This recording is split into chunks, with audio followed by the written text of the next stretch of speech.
when you have 16 games going on, you got a Monday night doubleheader, you got games playing on Friday now, you're going to have a lot to talk about.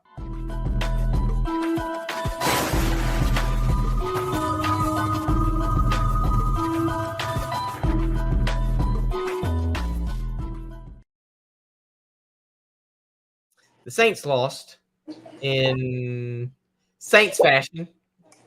Younghoe Koo went up there. He kicked 4 field goals. The Falcons did not score an offensive touchdown the entire game. And Younghoe Koo had a 58-yard kick. Keep in mind, they had no timeouts. They had the ball with 30 seconds left of the game with no timeouts, and they were on the 30-yard line. And Paulson Adebo decides to get a pass interference call on our 40-yard line in our territory, which gave Younghoe Koo a 58-yard kick, which one would have been the longest kick in his career, and two would have been the longest kick by a Falcons kicker. And guess what happened, Nate? What was a 24-23 game turned into a 26-24 game with the Falcons on top, beating the Saints, giving Younghoe Koo those 2 records, his career record and the Falcons record. I was disappointed. But I didn't come here to talk about the Saints. I came here to talk about what a performance we saw last night. That last game right there, before you miss it, look at the ticker. Seahawks 29, Lions 42. Jared Goff he set a record, but it's not an official record because you have to have at least 20 passing attempts to have a passing record. Jared Goff went 18 for 18 yesterday. 18 for 18. He had 2 passing touchdowns and a receiving touchdown, Nate. He had a receiving touchdown. The freaking Lions were playing Philly special with the Seahawks last night. It was so crazy. The little bit of the game I saw, it was so amazing. Jared Goff went 18 for 18, which is the most completions in a game without throwing an incompletion. He went perfect.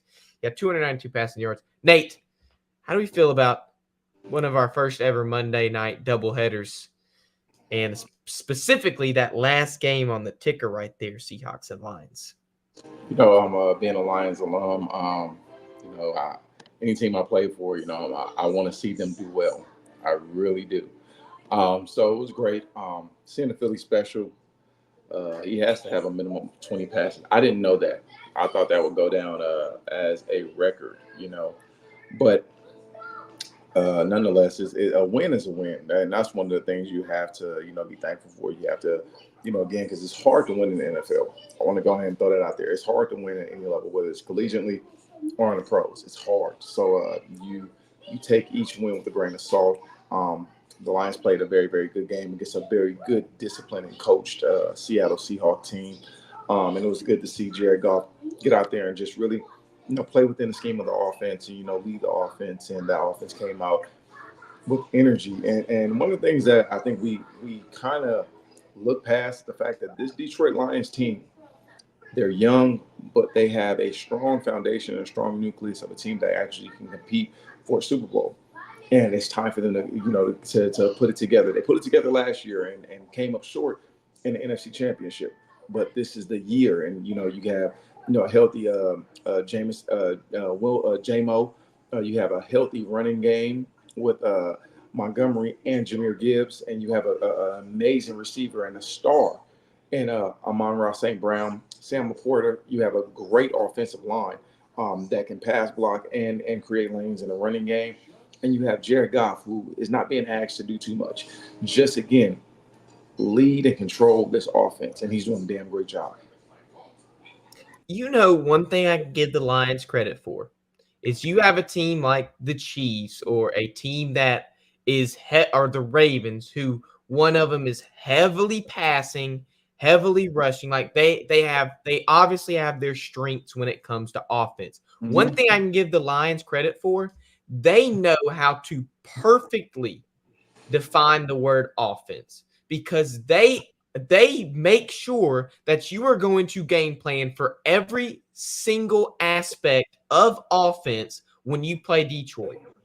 because they have two running backs, which one of them is they're splitting carry. They're pretty much splitting carries. You have David Montgomery and Jahmyr Gibbs, who both contributed. Each of them had a rushing touchdown, or maybe David Montgomery had a receiving. They both had touchdowns. They both produced, but you also have your freaking wide receivers catching touchdowns. So now you have receiving, rushing, and if that wasn't even better, you have a receiver, Amon-Ra St. Brown, going in, taking in a jet screen rush, whatever you want to call it, and then throwing it to the quarterback for a touchdown. They have perfectly defined the word offense. You know, when you play Detroit, you have to game plan for every single aspect now. It is crazy. That's what makes football so enjoyable, especially watching Detroit, because they cover the entire landscape of football. It's not just rushing or passing. It's beautiful. It's poetry. You know, it's a beautiful thing, but the thing about it with Detroit, you can't get too ahead of yourselves. They have a lot of pieces on that offense. It's an explosive offense. Anybody can have a day, but sometimes having too much can hinder a team. So I just hope and pray that they can just stay on the right path, stay again level-headed, and again, some guys, the passing game may not be working one week. The running game may be the thing, and you got to continuously feed David Montgomery and Jahmyr Gibbs. Maybe one week where the passing game is going off and the running game is being stalled. Again, maybe it may be Amon-Ra St. Brown. He might be killing, or it might be Jameson Williamson. You know, again, they have so much on offense, so much talent. Just don't get sidetracked and whatnot. Trying to give everybody the ball. You go with what's hot. No, and I'm just trying to give him credit, right? Dan Campbell has done a phenomenal job in Detroit. I mean, you look at a lot of he probably won a handful, probably 4 games his first season in Detroit. And people always look at that first season. It's like, okay, well, is he going to pan out the way we want it to? Well, you have to think of he's trying to pull the slack out of the rope that has just been drug and pulled from the previous administration in Detroit. And now he's doing, and we know who was there previously, Nate. And now he's doing such a great job of finally pulling that rope tight and establishing a culture that Detroit has never seen, which is winning. And that wasn't trying to be like a low blow, but like historically, they haven't been a super winning franchise.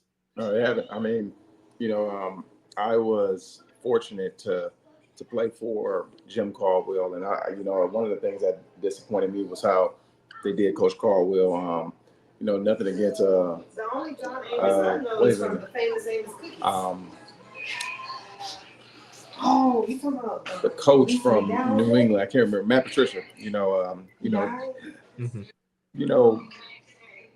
won more games in 1 year than what he won in his whole tenure as a Detroit Lions head coach. So yeah. That's who I was referring to, Nate. Yeah, I know that's who you're referring to. That's who I was referring to, because it was not a good sight to see in Detroit.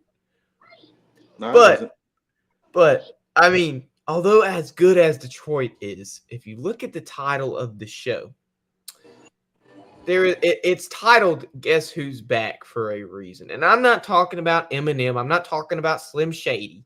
I'm not talking about any of those. I can't say guys because it's the same person, but in a 27-24 victory, the Colts beat the Steelers, who were undefeated. Justin Fields played great that game. You couldn't really. People are still saying, "Oh, Russell Wilson needs to start when he comes back." We talked about it. Justin Fields has pretty much won that starting job. He's proved himself. Well, Anthony Richardson, who is the Colts' 3rd overall draft pick back in 2023, was he fourth? That's right. 3rd was Will Anderson. 4th overall draft pick back in 2023. He came in, he got injured pretty much his whole first year. He got concussion after concussion. They didn't have a great quarterback year. They had Gardner Minshew, who did his best, and they signed Joe Flacco after Joe Flacco did what he did from off the couch. And it pretty much paid off last game because Anthony Richardson goes out a little bit of the first quarter. Joe Flacco goes the whole rest of the game. He throws 16 for 26, 61.5% completion, 168 yards and 2 touchdowns. I mean, you can say, well, that's not elite. And obviously, we're not expecting Joe Flacco to be elite. He came in as a backup quarterback. We're expecting him to do exactly what he did against the Steelers, and that he did. So what they signed Joe Flacco to do is exactly what Joe Flacco did. And, I mean, we were on Joe Flacco last year, coming from the couch to the Browns and doing what he did, leading them to a playoff. I could say leading to a playoff berth. The defense did a lot, but Joe Flacco. Let's not get it twisted. A quarterback can make or break a team. I don't care if your defense is super, super good. I know defense wins championships, but if you ain't got a good quarterback, I mean, see what the Steelers did first round of playoffs last year. With small hands, Kenny Pickett. I mean, look what happened. So Joe Flacco's back. I'm excited to see him back.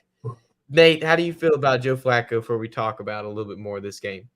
You know what? It's amazing to see somebody that, again, come off the couch and lead, a franchise. And what that did was, again, it gave him an opportunity to go somewhere else. And being in Indianapolis, I think that's the best place for him because he can mentor Richardson and whatnot. But then we're starting to see the value of having a good backup because you never know what's going to happen. It's a lot of teams, again, my Miami Dolphins, you need a good backup, a veteran, somebody that can come in and just, again, next man up mentality and come in and just really command the offense, lead the offense. You don't lose, no rhythm, no anything. You just, again, you keep flowing at the same pace and whatnot. Now, we're not expecting him to go out there and throw for over 300 yards. What he did was he controlled the offense. He didn't commit any turnovers. He made plays when needed to be. 16 for 26, if I'm not mistaken, if that's what you said. On top of that, 2 touchdowns, no interceptions, no turnovers. Again, that's winning football. That's the formula for winning football, especially from the quarterback position. So he did what he was supposed to do. And we could see for a moment that the Steelers were coming back. Like, Justin Fields, this was a test for him because he has yet to play from behind this entire season. And so now we've seen, even though he came up short, there was also circumstantial. I'll get to the circumstance in just a second. They were down 24-10. And he closed that gap real quick. And they would have won if this hadn't happened.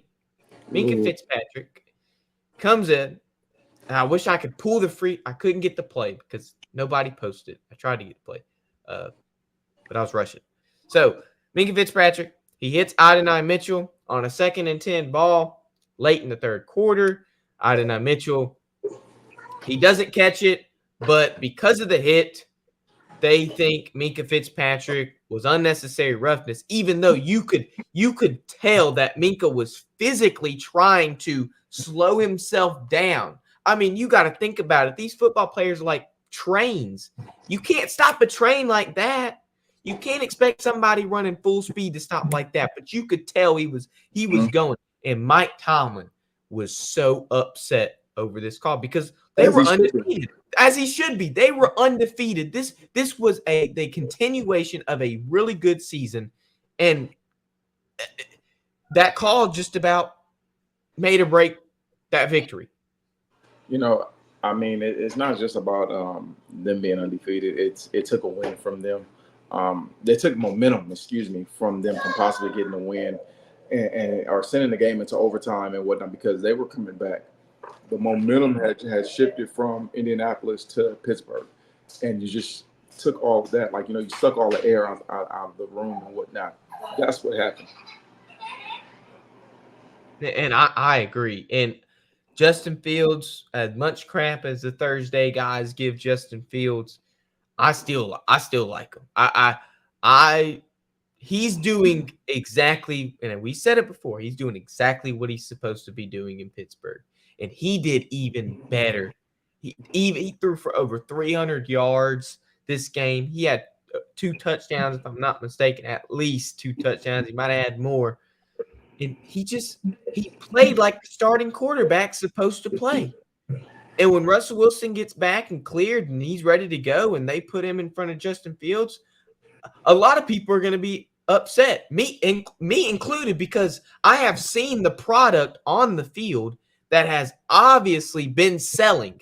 People have been buying this product. And for you to cancel the line of production and stop selling it when you are making money off of it is it's bad for business. It's bad for your culture. It's bad for your team.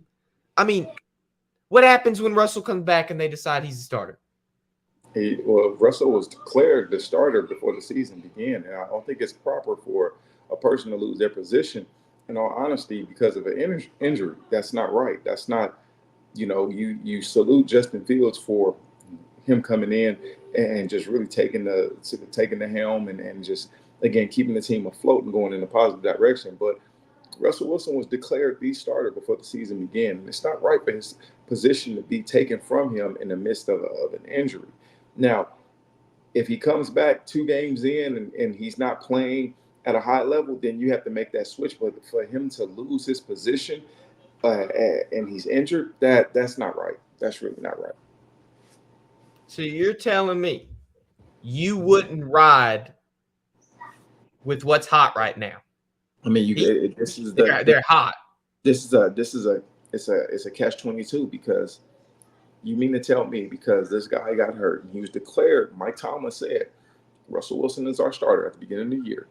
That he gets hurt, and which it happens, injuries happen, that he is going to lose his position because of an injury.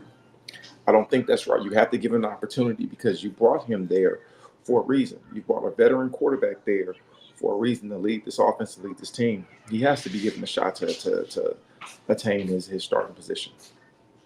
It might not be right, but I have experience firsthand with the New Orleans Saints of what happens when you have someone injured and declare them the starter and they don't start after the injury. If we go back, Jameis Winston was 5-1 in his first 6 games after Drew Brees left when he was starting with the New Orleans Saints and he tore his ACL. When he came back, he was not the starter anymore in New Orleans. We signed Derek Carr. So, firsthand, I've seen, look, you want to, although this person was injured and you shouldn't lose your job over an injury, it is the smartest thing for a team to roll with what is hot right now. In my mind, look, it's still a business. It's still a business. And you almost have to have that corporate conscience when you're looking at it. Because you got to say, look, Justin Fields is doing us good. I mean, we had small hand Kenny Pickett for 3 years. He says, and now we have somebody that has larger hands and is able to. Look, small hands, baby fingers. He had to work. I ain't seen somebody wear a glove to throw a football. Oh my! I don't even know. I don't know the last time I seen somebody wear a glove to throw a football. Wait, did you actually? Was it you or was it MJ that had the picture of the dude from the Scary Movie? Take my strong. I think it might have been MJ with that one. I don't know if I pulled that or not. I think it might have been MJ. But the Steelers are doing good. You roll with what's hot right now. I mean, you still got that corporate conscience in the back of your mind. I know those owners do. I know that staff does. Why not roll with what's hot, regardless of the circumstance? You declared this man the starting quarterback. It's only right. Now, if he comes back and loses back-to-back games and the manner and fashion how he loses, then you may have to go back to Justin Fields. But what if Russell Wilson comes out there and he just again takes his offense to a different level? Well, they'll know based on practice. They'll know what Russell Wilson could do based on how he practices. I mean, we can't. Brady became the GOAT due to an injury, yeah, and also because of the severity of was it Drew Bledsoe's hit that he took from Mo Lewis. That was a big hit because ultimately, if I'm not correct me if I'm wrong, they thought Drew Bledsoe's career was going to be over with that. Over. Yes, they did. He was out for a long time because he was out for over a year. Over a year. So, but when Brady got under center again that season, he was a starting quarterback. Then the next year, it was an open competition, and Brady won.